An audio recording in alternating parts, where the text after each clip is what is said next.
کہہ رہے ہیں کہ عیسائی طالب علم ہوتے ہیں، ان کو ہم گلے بھی لگاتے ہیں، ان سے مصافحہ بھی کرتے ہیں، ان کے ساتھ کھانا بھی کھاتے ہیں۔ تو میں نے آپ کو بتا دیا قرآن کی آیت ہے لا تتخذوا اليہود والنصارى اولیاء۔ دوسرے مقام پر اللہ فرماتے ہیں لا تتخذوا الکافرین اولیاء، کسی بھی کافر کو دوست نہ بناؤ۔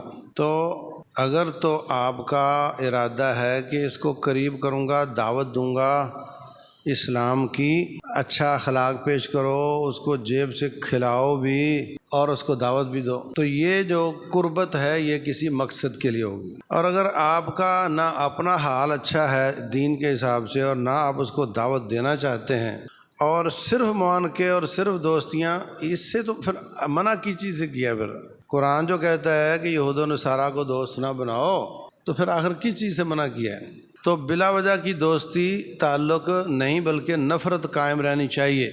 رسول اللہ صلی اللہ علیہ وسلم فرماتے ہیں اگر تم جا رہے ہو، سامنے سے کوئی کافر آ رہا ہے، تو اگر عورت آ رہی ہو سامنے سے تو آپ سائیڈ پہ ہو جاتے ہو نا، عورت آ رہی ہے بھائی، عورت بھی سائیڈ پہ ہو جاتی ہے کہ مرد آ رہا ہے۔ تو ایسے کافر آ رہا ہو سامنے سے تو تم سائیڈ پہ مت ہوا کرو، اس کو سائیڈ پر سے گزرنے پہ مجبور کرو۔ یہ حدیث ہے رسول اللہ صلی اللہ علیہ وسلم۔ تو یہ پتہ چلنا چاہیے کہ یہ مسلمان ہے اور یہ اس کا وقار ہے اور یہ کھلے راستے سے گزرے گا اور وہ تنگ راستے سے گزرے گا۔ تو بلا وجہ کی دوستی جائز نہیں۔